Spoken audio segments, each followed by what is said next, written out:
Welcome back to the CrossCounsel podcast. One of the words we use a lot in the church is equipping. We want to equip believers, equip people to serve, equip people to stand firm, equip people to tell people about Jesus. I'm a huge believer in that. I'm a pursuer of truth, and I don't ever want us to stop pursuing truth on every level. There is so much value in studying Scripture deeply, thinking carefully, praying for discernment, and trying to understand what we believe and why we believe it. Truth matters. At the same time, Scripture reminds us that it's possible to spend a lot of time discussing and even arguing about things that don't necessarily produce greater love, faithfulness, or maturity. Paul warns Timothy about wandering into vain discussions. He's certainly not arguing against theology or careful thinking. He's reminding us that we can spend enormous amounts of energy talking about truth without necessarily becoming people who are increasingly transformed by truth. And that's where I think we sometimes make the idea of equipping too small. When we hear the word in church, we often think about teaching somebody more, giving them more biblical knowledge, more information, more tools. All of that can be incredibly valuable.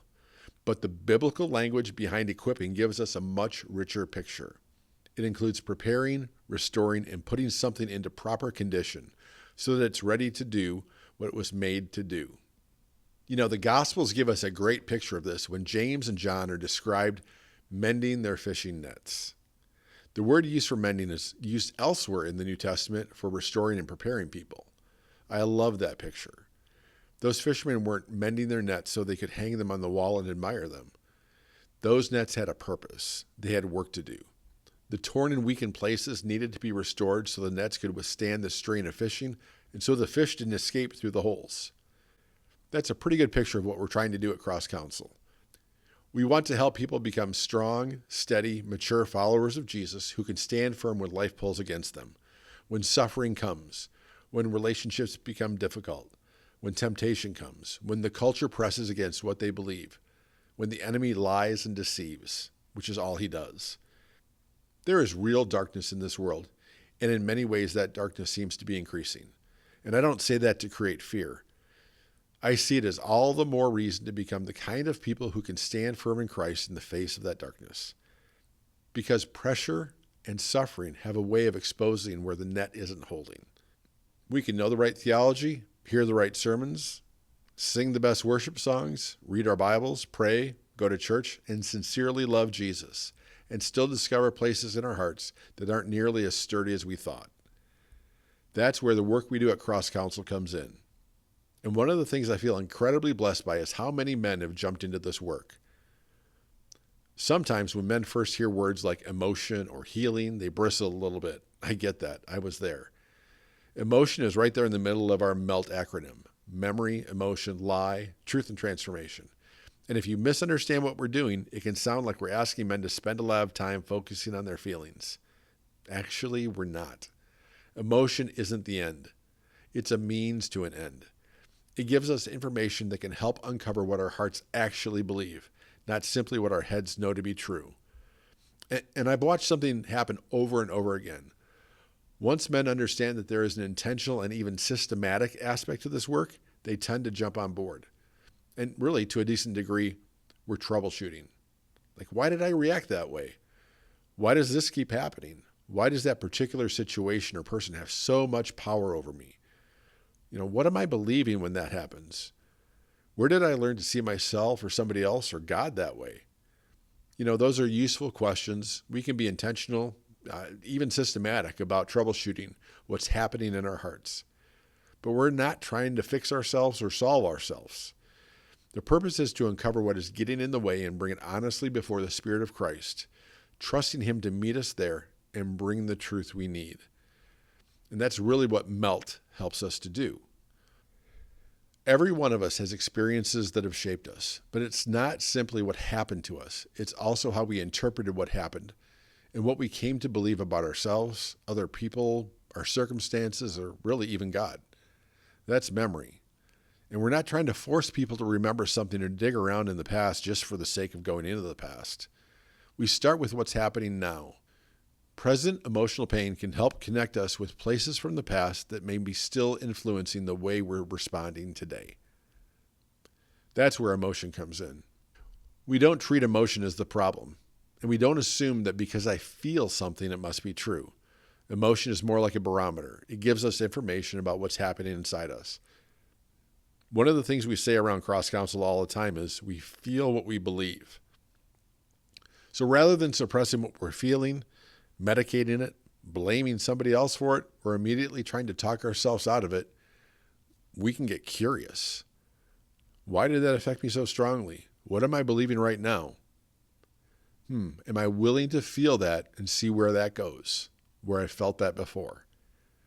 That can begin to expose what's actually happening at the heart level.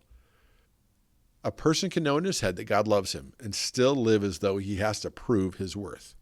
He can know that God is sovereign and still be controlled by fear. He can know that his identity is in Christ and still be devastated by rejection.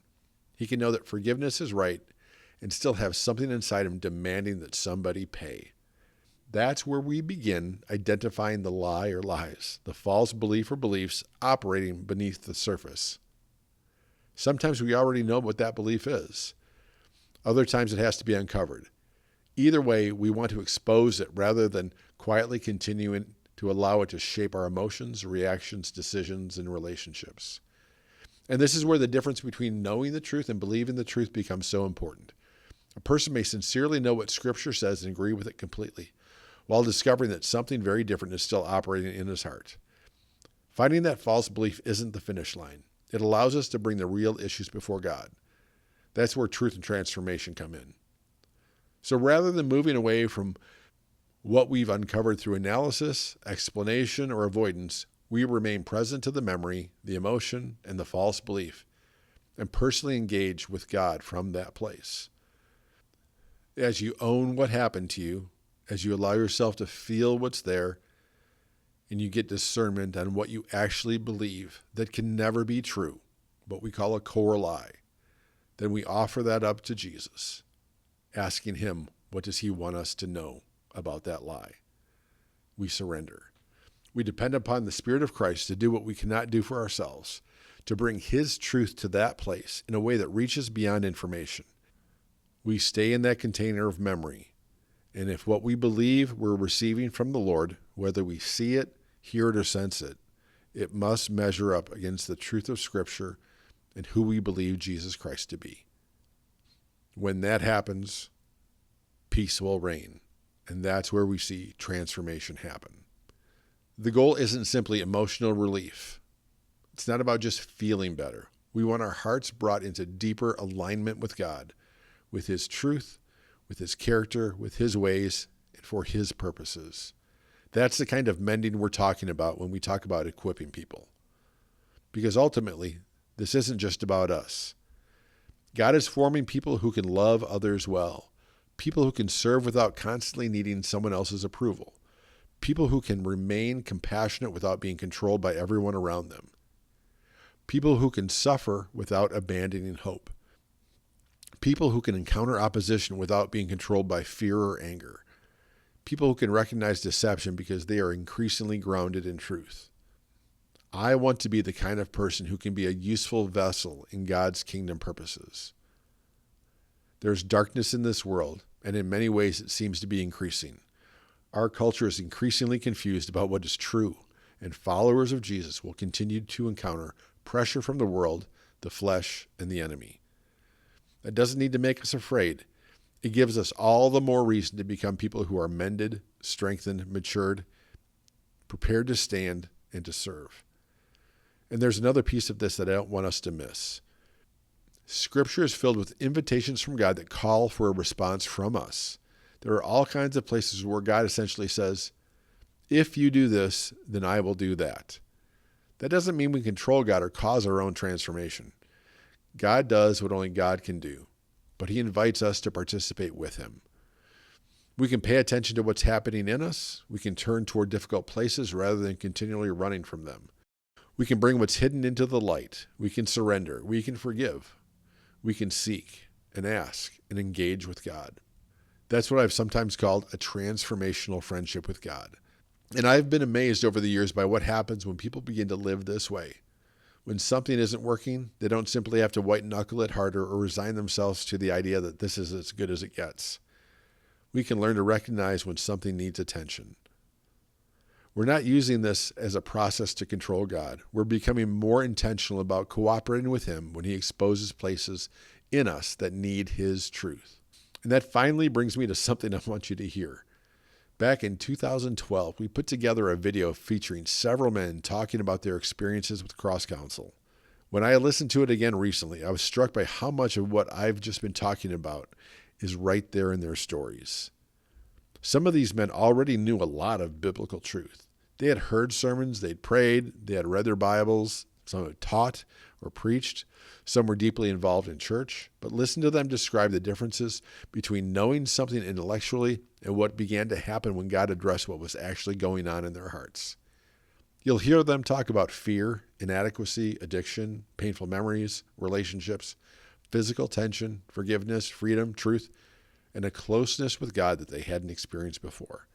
And pay particular attention to what they're doing with emotion. These aren't men becoming preoccupied with their feelings. They're allowing what they're experiencing to take them somewhere, to uncover what their hearts believe and bring those places honestly before God. One quick production note before we play it. For those watching on YouTube, we're going to play the original video minus the intro and outro. You know, these days, many more of you listen to our podcast through the audio feed than watch it on YouTube. But I still think you'll be able to follow everything just fine by listening. And I also want to apologize for some unevenness in the sound. This was made in 2012, and the audio quality varies from person to person. They were recorded in different contexts. But I wanted you to hear these men. So as you listen for the transformation, for the change, for the mending. Listen for the differences between knowing truth and having God's truth reach those places that many of them never wanted to go to. And listen to what can happen when we stop assuming that this is as good as it gets and accept God's invitation to engage with Him in the deeper issues of our hearts. Here's the video. Along with the unconditional promises that we find in Scripture, there are also the conditional promises where God says, if you, then I will. And that really is part of what makes our ministry so effective, is that we are very intentional in how we approach things, how we approach people's issues. And men, once they start to understand that, really get that there are certain things we can do, there are ways that we can troubleshoot the issues that they're having, the lies that go on in their heads. And so I've been so encouraged and amazed at when men really step into this and they choose to actively engage in a transformational friendship with God, that their lives start to change. And I've heard same sermons, the same ideas over and over again that basically kind of said, this is as good as it gets. So in the past, I know that CrossCounsel is something that I've had challenges with in terms of understanding of what the ministry is, and have had a lot of negative attitudes and feelings towards the ministry.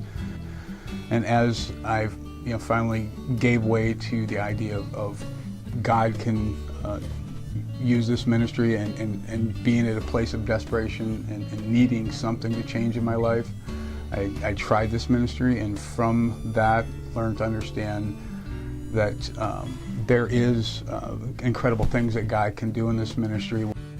So I came to CrossCounsel from halfway across the country because I was determined to get truth.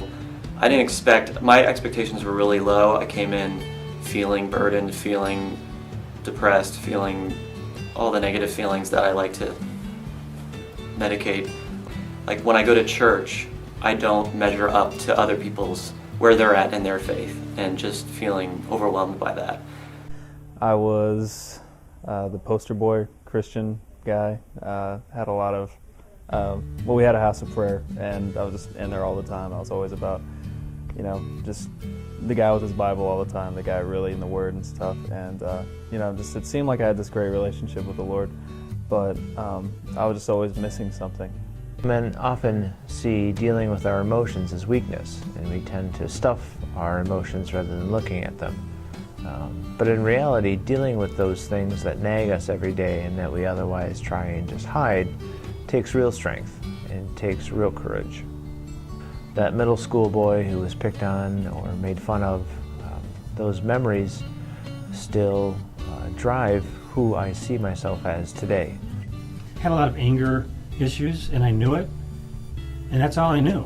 I really went into the session saying, yeah, I've got this anger thing. It just seems to pop up every once in a while, and I don't like it. I don't know why it's there.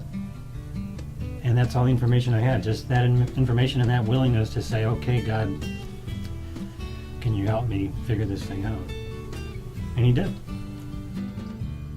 It short circuits some of the things that the enemy has done in your heart and mind when you were young, and that creates so much new life and a new platform to grow from. It's just a beautiful thing because it will and can change your life. I've done some cognitive work before where I just try to talk myself out of my negative thinking. When I experience and not just know the truth and logically know that I'm loved, when I experience that love, it changes everything. When I experience His grace and His forgiveness, that changes everything. That's where I needed him. That's where I needed him, and I had this question of God, where were you? And in all these areas in my past, this stuff with my parents, with my family issues, what happened, and really getting peace on that and seeing that He was holding me through all of that. It's like I've never been closer. Regardless of how hard I try, when Jesus comes and touches those memories and says to that middle school boy, I loved you and I care for you, that those lies start to disappear and the real healing happens.